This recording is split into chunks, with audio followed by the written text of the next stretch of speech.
백인 경찰의 과잉 진압으로 그의 무릎 밑에 깔려 숨진 흑인 남성 조지 플로이드의 사망 사건으로 미국 사회가 연일 뜨겁습니다. 미국 각지에서 이 사건에 분노한 흑인들이 시위를 시작하면서 그의 억울한 죽음에 항의했습니다. 하지만 새로운 문제는 여기서부터 시작됐습니다.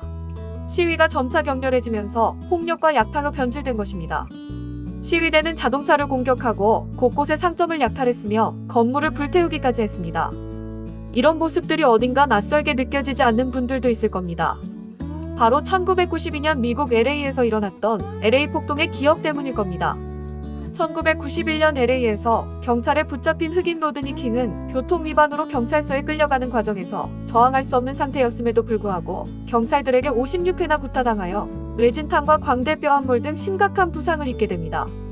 경찰들이 그를 구타하던 장면을 담은 비디오가 방송사에 제보되었지만 이런 확실한 증거에도 불구하고 구타를 주도한 경찰들 대부분이 무죄를 받게 됩니다. 이에 분노한 흑인들이 거리로 나와 시위를 시작하게 되었고 시위는 점점 과격해져 폭동으로 변해 곳곳에 방화 및 약탈 총격전이 벌어지게 됩니다. 폭동이 일어난 지점 인근에 한인타운이 있었는데 경찰들이 폭동을 막기 위해 백인 거주 지역으로 가는 길은 완전히 막았지만 한인타운으로 가는 길은 열어두어 그쪽으로 폭도들이 가도록 유도한 것입니다. LA에서 편의점을 운영하던 한국인 부부가 흑인 소녀를 소매치기로 오인해 신랑이 끝에 권총으로 살해했던 두순자 사건을 계기로 한인들에 대한 분노가 남아있던 흑인들에게 한인타운은 그들의 타깃이 되기에 충분했습니다. 이로 인해 한인타운에 있던 상점들은 불타고 약탈당했으며 LA 폭동 전체 피해의 절반이 한인타운이라 알려질 정도로 피해가 심각했습니다. 당시 LA에 거주 중인 한인들은 폭동 초기엔 경찰들이 지켜주리라 믿었지만 아무리 보호 요청을 해도 응답이 없자 결국 스스로를 지킬 수밖에 없다는 걸 깨닫게 됩니다. 한인 가게의 주인들은 자경단을 조직하여 총기와 탄약을 들고 지붕 위로 올라가 자신들의 가게를 방어하기 시작했습니다. 당시 미국에 이민을 갔던 한인 남성들의 대부분은 한국에서 군대를 다녀왔으며 한국 전쟁이나 베트남 전쟁 참전 경험자들도 덜어 있었기 때문에 시가전을 이미 경험한 베테랑들이었습니다. 마트 주변에는 카트나 물건 등으로 바리케이트를 치고 옥상에는 모래주머니 등으로 진지 구축을 하는 등 방어체계를 구축하면서 한인 라디오 채널을 통한 명령체계의 단일화로 피해 상황에 빠른 공유와 빠른 대처가 가능했습니다. 전쟁 경험은커녕 군대조차 가본 적이 없던 흑인들은 방어체계가 완성된 줄도 모르고 총 들고 가볍게 약탈하러 왔다가 생각지도 못한 진짜 전쟁터를 경험하게 된 셈입니다. 한인타운의 방어체계가 심상치 않자 오히려 미국 언론이 이를 주목하기 시작합니다. 헬기를 타고 한인타운 주변을 찍어보니 민간인 소유가 허가되지 않은 미니건이나 각종 중화기기로 무장한 사람들이 옥상에서 체계화된 움직임으로 방어체계를 구축한 모습에 언론은 물론이고 현지 경찰이나 군 관계자도 놀라게 된 것입니다.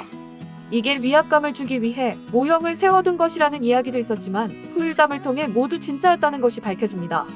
당시 보석상을 경영하던 한인 사장님이 폭동으로 보석상이 털리자 분노하여 보석상과 함께 경영하던 무기상점에 있던 무기를 한인타운 방어를 위해 푼 것입니다.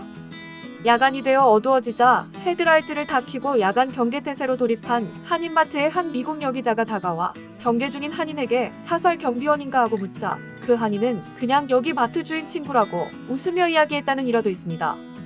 약탈에 저항하며 옥상에서 총을 들고 자신의 터전을 지키는 한국인들이 인상적이었는지 미국에서는 당시 한국인들을 노프코리안이라 부르며 그들의 용기를 칭찬했습니다. 이야기는 다시 현재로 돌아와 조지 플로이드 사망 사건으로 인한 흑인 폭동 때문에 과거에 일어났던 일이 다시 반복되는 것이 아니냐는 우려가 한인 사회에 퍼지기 시작했습니다. 이에 한인 대표들은 LA 경찰과 시 관계자들과 온라인 간담회를 열어 한인타운 방어에 대한 입장을 확인했습니다. 이 자리에서 LA 경찰 관계자들은 1992년 LA 폭동을 언급하며 이번에는 우리가 한인들을 보호할 것이니 자체 무장을 할 필요 없다고 약속했습니다. LA 경찰 입장에서도 자경단이 조직되었다는 것 자체가 자신들의 무능함을 세상에 보이는 셈이라 이와 같은 약속을 한 것으로 보입니다. 하지만 이런 약속에도 아픈 경험이 있었던 한인들이 느끼는 불안감은 지워지지 않은 듯합니다. 일부 한인들은 스스로를 지키고자 총을 꺼내들었고 관련 사진들을 본 미국 네티즌들은 루프 코리안들이 다시 돌아왔다며 흥분하는 모습입니다. 미국 네티즌들의 반응을 살펴보겠습니다. 이번에는 루프 코리안들이 전투 경험을 갖고 돌아왔어. 그 시절에 루프 코리안들은 대체적으로 군대 경험이 있었던 것 같아. 한국은 의무적으로 군복무를 해야 하기 때문에 성인이 되어 미국에 온 사람들은 대부분 군대에 다녀왔을 거야. 나는 엄마한테 루프 코리안들이 돌아올 거라고 말하고 있었는데 와 정말 딱 맞았어. 이번 폭동 사건과 LA 폭동 사건이 어떻게 비슷한지 아버지와 루프 코리안들에 대해 이야기하던 참이었다. LA 폭동 때 저 사람들을 봤었는데 나는 진심 감동했었어. 난 미국 출신이 아닌데 저게 뭔지 누가 설명해 줄 사람. 1992년 LA 폭동 동안 경찰이 코리아타운에서 철수하자 자영업자들은 스스로를 지켜야 했어. 이 사람들은 모든 것을 처음부터 구축했고 총을 들고 자신들의 가게를 지키기로 결정했지. 이 신사들이 가게의 지붕 위에서 자신의 재산을 지키기 위해 대우 K2와 샷건을 들고 있는 사진들이 그 상징적인 모습이야. 이 이민자들의 대다수는 한국의 의무 병역을 거쳤기 때문에 그들은 총기를 다루는 법을 알고 있었지. 루프 코리안들이 돌아왔고 세상은 치유되고 있어. 캘리포니아에선 약탈자를 쏘는 것이 합법적이야. 형법 198.5에 따르면 캘리포니아는 캐슬 독트린을 따르는데 이는 거주자가 집안의 침입자와 대면할 경우 물러설 의무가 없다는 걸 뜻해. 거주민은 자신의 집에 침입하거나 강제로 침입하려는 침입자에게 무력을 행사할 수 있어. 캘리포니아는 정당방위법을 따르는 주는 아니지만 자신의 가정, 사업장 또는 다른 부동산에서 캐슬 독트린을 인정해. 마찬가지로 자신의 재산을 보호하기 위해 치명적인 힘을 사용하는 개인은 물러설 의무가 없어. 하지만 캐슬 독트린의 권리는 자신의 부동산 위에 있지 않으면 효력이 없어져. 나는 이 사람들이 우리 민족이란 게 매우 자랑스러워. 예전에는 내가 한국인이라는 걸 당황하게 만든 많은 문제들이 있지만 옥상에서 싸우는 한국계 미국인들의 용기를 결코 잊지 않을 거야. 루프 코리안들! 루프 코리안들! 난 방금 딸에게 92년에 그들이 어떻게 했었는지 보여줬고 이제 나는 커뮤니티에 접속해 이 게시물을 보고 있어.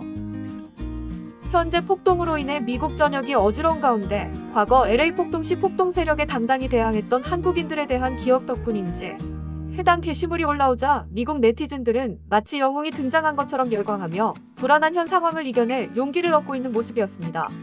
이상 시청해주셔서 감사합니다.